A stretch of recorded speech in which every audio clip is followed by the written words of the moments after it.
accepted the responsibility to protect. On atrocity prevention. Words kill. All societies are potentially vulnerable. Atrocity crimes. Timely and appropriate action. Welcome to Expert Voices on Atrocity Prevention by the Global Center for the Responsibility to Protect. I'm Jacqueline Streitfeld-Hall, Research Director at the Global Center.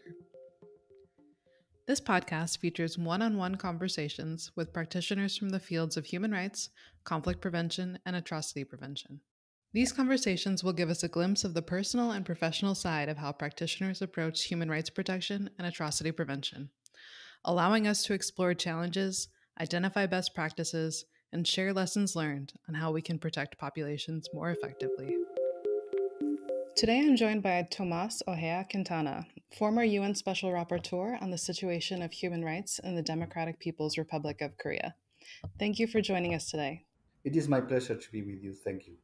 You've served in numerous positions across the UN system, including Special Rapporteur on the human rights situation in Myanmar, and as I mentioned most recently, as Special Rapporteur on the situation of human rights in DPRK.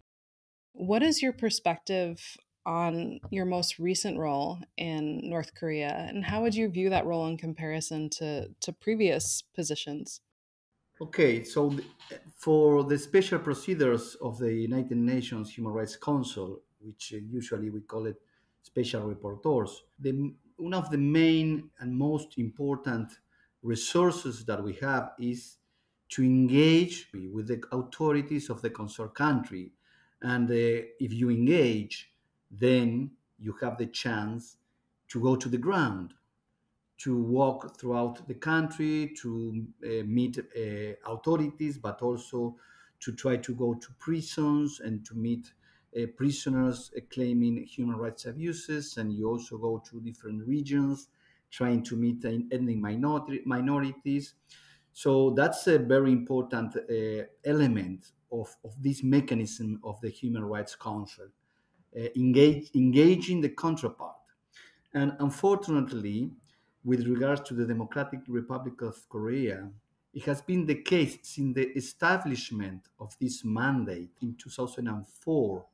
Since that time, even with other rapporteurs, the government of the DPRK has been completely closed to any kind of engagement and cooperation and conversation with the special rapporteurs. And that's a problem because we have to report to the Human Rights Council. And the Human Rights Council, which is integrated with 47 countries, will definitely look into our reports and check the reliability, the credibility, how the reports are sustained in terms of evidence, and so on and so forth. So it has been very challenging for me throughout the 6 years holding the mandate of the DPR Korea, reporting about the situation of human rights on the ground. Fortunately, we have many organizations working on the DPRK human rights agenda. Back in 2014, the Human Rights Council established the Commission of Inquiry for DPR Korea, an important initiative, issued a groundbreaking report where they found a number of human rights abuses, serious human rights abuses, that the Commission qualified them as crimes against humanity. And they hold hearings with different parties around the world, collecting evidence, information, giving the background necessary to basically make that conclusion that a series of international crimes were committed in DPR Korea. So that was very important for my mandate, but also all the testimonies that I collected throughout the 6 years, talking to those who left North Korea, ordinary citizens, most of them women who crossed the border with China and took a very dangerous journey to finally arrive to South Korea. And I had the chance to speak with many of these escapees, as I call them, who were basically escaping a number of situations, including human rights abuses. So that gave me the chance to report to the United Nations with serious evidences of what I was saying. This status quo, let's say like that, this status quo about the neglect of North Korea to engage with the human rights agenda of the United Nations continues. Now, a new special rapporteur has been appointed, my colleague Elizabeth Salmon, and she's facing the same trouble, which is lack of possibility, at least have a diplomatic encounter with North Korean diplomats, let's say in New York or Geneva or somewhere else.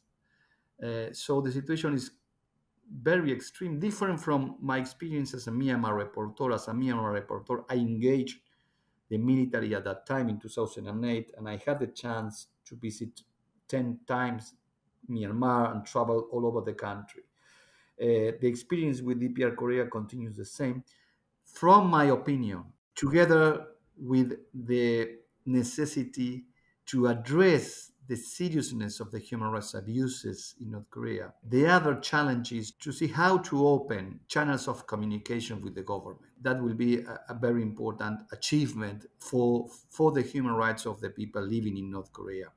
The alternative is complete isolation of the country from the outside world, very heavy sanctions regime against the system of North Korea, and that's a problem really for those like us who are advocating for an improvement of the human rights of the people living inside the country.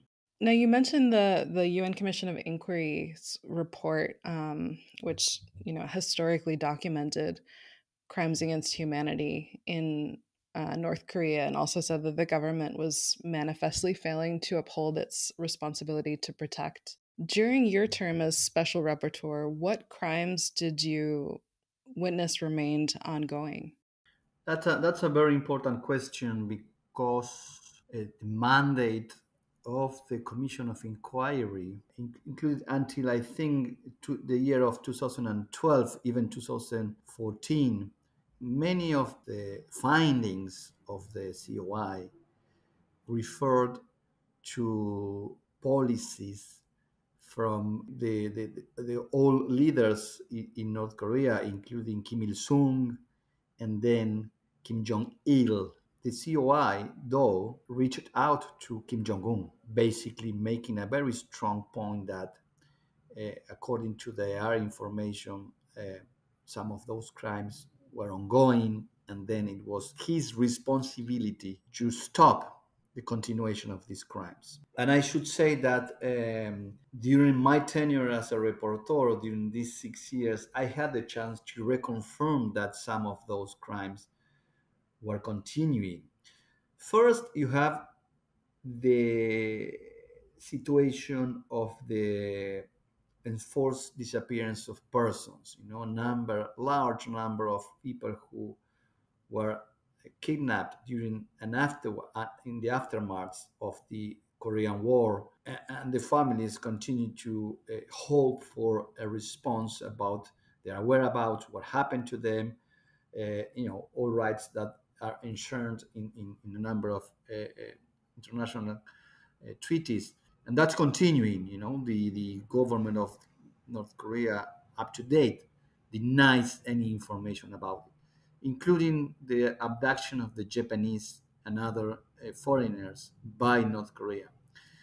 That's something that continues, and the principle behind crime of enforced disappearance of persons is that it continues until the government provides information about what happened to these people. So that's an ongoing crime, will not stop until the government of North Korea, the current authorities, open the files, the records that they have in their hands, and show what happened to these people. But then you have the situation inside the country with people, North Koreans people, who suffer the crime of arbitrary detention, also enforced disappearance of person, including torture. And in this respect, one of the most serious concerns that I had and that the Human Rights Council has about the human rights in North Korea is the existence of prisons that we call political prison camps. These facilities where those people who had any disagreement, any problems, political problems with the government, any actions that the government perceives as threatening the system, the political system in North Korea, are sent to these facilities with no longer any contact with the outside world, with their families. And this is a very extreme situation that I had a chance to confirm about its continuing existence while talking to these escapees that I told you before. Every time that I had the chance to exchange and to listen to the stories of these escapees, I asked them about their knowledge or whether they know someone who has been sent to these political prison camps. And all of them, they say that they know about their existence and that they fear very much chances to be sent them or any family member to these political prison camps. So this also represents a human rights violation that qualifies as a crime against humanity. And then you have a number of human rights abuses that continues in the country because you have patterns of discrimination amongst the population, where the population is separated according to their background, the political background or the social background, and then you have different status in North Korea that entails a pattern of discrimination, which is a human rights violation, and then you have a lack of freedoms. This is I can qualify this regime in North Korea as a totalitarian regime where the state controls every aspect of the individual in the country. Actually, the individual itself doesn't seem to exist other than as being a part of the community and having to offer all his or her livelihood to the system, which is represented by the Workers' Party of Korea. Therefore, freedoms are completely restricted. I'm talking about freedom of expression, where you have all the media controlled by the government, and then you have freedom of no freedom of movement. It's very difficult for the population to move from one township to another. Of course, if you want to leave the country, you have to go through a whole process where the government decides whether or not to give you permission to leave the country. So all of this is controlled, but the issue of political prison camps has been, for me, the most serious concern in the country, and it has been always included in all my reports to the Human Rights Council. Thank you. And did you witness anything improve over the 6 years of your mandate, or did it continue to deteriorate? Again, we face the question of access to information, access to patterns, access to new policies, new legislation. But we know that that's a challenge, but we try to face that challenge. I received information about, for example, on the crime of torture, which some them in the country call them ill treatment of prisoners. I heard sometimes from escapees that in prisons, not in the political prison camps, but in ordinary facilities where people are held, that some orders were issued by the authorities to prevent some instructions that I remember very well, some instructions to the guard community of prisons not to retreat prisoners. I haven't had the chance to, again, when I say that engagement is important, it is because then you can discuss even these possible improvements with the authorities. I haven't had the chance to do that, but we heard about that. For example, we heard that some the prosecutors office order prosecutors to visit prisons to check on the fulfillment of these instructions not to ill-treat prisoners. That was a very specific development that it was of my interest. At some point, there was some progress at the beginning of my mandate in 2016, 17, and 18 on the access to food, the right to access to adequate food, which has been in the past, during the 1990s, a very catastrophic situation in the country that faced famine, where thousands of people died for starvation. During those years that I mentioned, 2016, 17, and 18, there was some improvement in this respect with an economic situation inside the country progressing and therefore allowing ordinary North Koreans to access to more food.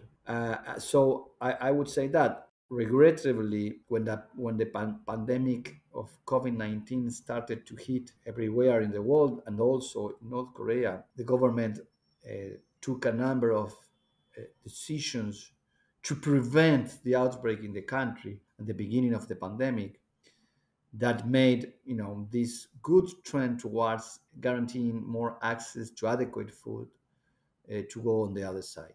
Since then and up to date, we are receiving information that the situation of accessing to food has been aggravating. Your audience should know that due to the pandemic, most of the embassies in Pyongyang, in the capital city of North Korea, closed. Most of foreigners left the country. The United Nations humanitarian agencies have left. The possibilities to provide humanitarian assistance is very complicated. And therefore, the extreme isolation of North Korea at this point in time is very, very concerning.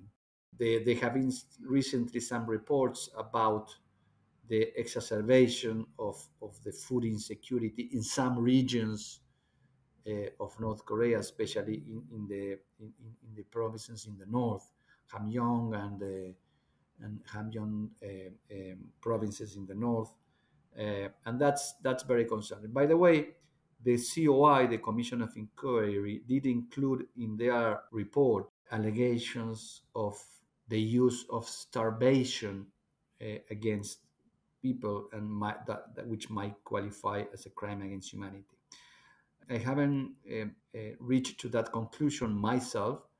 The problem of food insecurity in North Korea, which affects almost 40% of the population, in my view, it is structural, it is very endemic, and it has also a number of different angles and causes.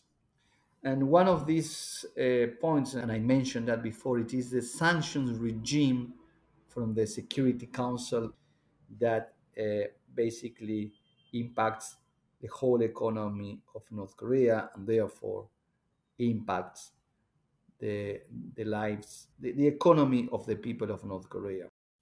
Thank you for that. I was just about to turn to the international response to the situation in North Korea, so it's an excellent segue into that. There have been a few things you've mentioned and emphasized already in terms of the isolation of the country. Obviously, some of that is a choice on the part of the North Korean government to isolate itself from the international community, but the international community has certainly created many barriers to working with the DPRK government. And a large part of that comes from Security Council action and practice. We know that the Security Council frequently deals with DPRK exclusively from the lens of nuclear nonproliferation, and that's sort of the heart of that sanctions regime that you just mentioned. What do you think can be done to shift the status quo of either lack of political will to do anything to leverage human rights in the country, or just complete focus on the nuclear issues and security issues at the expense of addressing the human rights crisis and addressing how these measures are exacerbating that crisis? Okay, thank you, Jacqueline. These are no easy questions, but those like me who decide to basically take these roles, we are obliged at least to think or reflect about possible answers. First, you are right when you say that the issue of isolation, it is a choice by the government of North Korea. I would say it's a choice because it's a policy. It is more than a policy even. It is a doctrine. It has been a doctrine elaborated by the authorities of North Korea since Kim Il-sung, which is represented in an idea which is called the Chuche idea. Difficult to translate into our own language, but you can say that represents an idea that you are going to rely on your own resources. You are going to develop your life relying on yourself. Basically, a self-relying. You are going to produce your food. You are going to build your households. You are going to provide your own education. You are going to build a health system that gives health care to everyone. You are going to assure, life, a happy life to everyone. You are going to protect your children, and you are not going to request any help from anyone. The doctrine of the Chuch doctrine, which is quite present in the mindset of North Koreans, and it is being used by the government basically to keep the system as it is, a system that has all these serious human rights violations. It is a political system that in the core of the system, of the political system, you will find human rights abuses that the system is not willing to change, to revert. When you speak about other political systems around the world, and you can speak about democracies around the world have a lot of human rights problems, even human rights violations. But the essence of the democratic system is to try to overturn those human rights abuses. While this political system in North Korea, in the core of the system, has an idea of human rights violations, which of course they don't accept as a human rights violation. The government, the authorities, the people also living in North Korea, they will not accept that all these things that we're talking about entail human rights violations.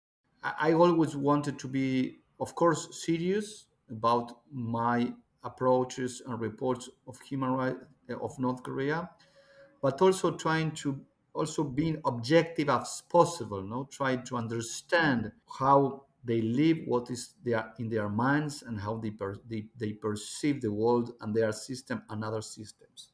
So they do not accept that there are human rights violations, not because they are dictators, or let's say not only that the leader Kim, like the leader Kim Jong Un, that basically he's not accountable to their own people at all. I'm not talking about accountable to the international system. The people of North Korea cannot ask him for any accountability of what he's doing. But what I'm saying is not because they are these kind of dictators, but because they really believe that this is a system, and therefore we need to have a dialectic debate with them, about it. We cannot just drop to them the ideas, general ideas. We need, especially if we are committed to try to get some improvements on the ground, like the one that I told you, trying to improve the treatment of prisoners. And others, there was this great example about a delegation of North Korean agents who traveled to Geneva to attend the hearing at the Committee of the Elimination, Racial Discrimination Against Women. There was this hearing where they presented their report. And that hearing was really interesting because the members of the committee noted the disconnection that was between their own human rights discourse, I would say our own discourse, and what is it that these ordinary agents of different ministers in North Korea have in their mind. For example, there was a discussion about marital rape. No, members of the committee, of course, deal with this serious issue of marital rape and the issue of consent and all that. And these North Korean agents who were in Geneva reporting and telling members of the committee what they were doing about the rights of the women, they didn't understand. And they asked them, why don't you explain us what marital rape means? Genuinely, they were not in a position to denying everything. They wanted to know. So that's what I'm saying. Now, as you also rightly said, Jacqueline, the isolation is also triggered by a number of actions taken by the international community. And you mentioned the status quo. The status quo in North Korea is something that is being pursued by all parties, in my opinion. It is in favor of the regime of North Korea, but it is also in favor of the other parties. And let me be very clear, or as clear as possible. I'm talking about the Chinese government, the US government, and basically those players. For them, according to my point of view, the status quo, it is perfectly well. They don't, any one of them want change in the Korean Peninsula. There is no really intention to revert anything that is happening in the Korean Peninsula. Not even the denuclearization, which is paradoxic because what the Security Council wants and the United States wants is the denuclearization of the Korean Peninsula. But not even that. So ultimately, the status quo affects, according to our view as human rights advocates, affects the human rights of the people, because you don't see, any channel where you can, do something to improve the situation or discuss to improve the situation. So that's unfortunately my point of view. What's happening in the Korean Peninsula? The geopolitics in Asia Pacific is so strong that impedes tangible work for improving the human rights situation. Now, the connection between the nuclear issue in North Korea and human rights, it's quite clear, but it has different implications. The first implication is that it has been argued by the Security Council, and actually it is written in the Security Council resolutions, that according to their view, according to the view of the Security Council of the United Nations, North Korea is diverting all resources necessary to attend the necessities of their people to develop a nuclear and ballistic missile program. And that's a clear implication, where if you are not really having a balance in the use of your resources to attend the necessities of your people, then there is an issue, a human rights issue there. But at the same time, another implication which has been part of my struggle throughout the mandate. It is that the stalemate on the nuclear agenda is so extreme that you don't have chances to really address human rights issues in the real world. One strong recommendation of the Commission of Inquiry was for the Security Council of the United Nations to send the case to the International Criminal Court. And nothing has happened in this aspect since 2014. So I have been advocating as a human rights rapporteur at the Security Council two things. One, send the case to the International Criminal Court. Then it will be for the International Criminal Court and the prosecutor's office to see if there is evidence really to build a case. It's going to be a lawsuit, basically. That then is another question. Please try to build a consensus, the same consensus that you have when imposing sanctions. Because don't forget that the Security Council of the United Nations sanctions regime towards North Korea has been approved by all the 5 permanent members, including China and Russia. So what I'm saying is North Korea is suffering the consequences of sanctions approved not only by the regulars, meaning the US and others, but also by China and Russia. So my point was, first, reach to the same kind of consensus to send the case to the International Criminal Court. It is your responsibility to do that, according to the UN Charter. But at the same time, please review your sanctions regime to see to what extent this is affecting the lives of the people in North Korea. And that's also part of their responsibility. And during my tenure, in the second point, I should say that the Security Council Sanctions Committee always received me. I had a chance to meet them many times, discussing this point of view, and some decisions were taken, speeding up the process of exemptions and so on. So it was a good reception from the Security Council on this point. More needs to be done in this respect. But also the issue of accountability. I am an individual who is from Argentina. And in Argentina, we experienced a very interesting process of accountability for crimes committed during a dictatorship that we had during the 1970s. And I know from my own experience how important it is accountability in terms of ratifying our conviction about what should not be done by anyone, like torture and other crimes, by also preventing future crimes, like a deterrence for future crimes. And also, finally, to assure the rights of the victims to be heard, the rights of the victims for justice. That's why I have always been very clear with the Security Council members that recommendation to send the case of North Korea to the ICC will always remain in reports and until they make a decision in this respect. In the absence of an ICC referral, what would justice and accountability look like for populations in North Korea?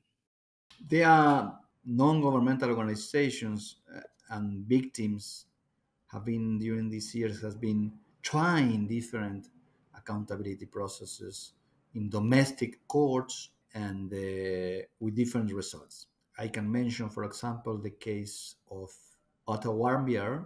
Otto was a US student who was as a tourist in North Korea, and he was detained by the authorities and subject to an arbitrary trial. This is another important point to mention. There is no, of course, an independent judiciary in DPR Korea. There is no due process guarantees. Basically, you are convicted if the authorities decide to do it. And that's what happened with Otto Warmbier.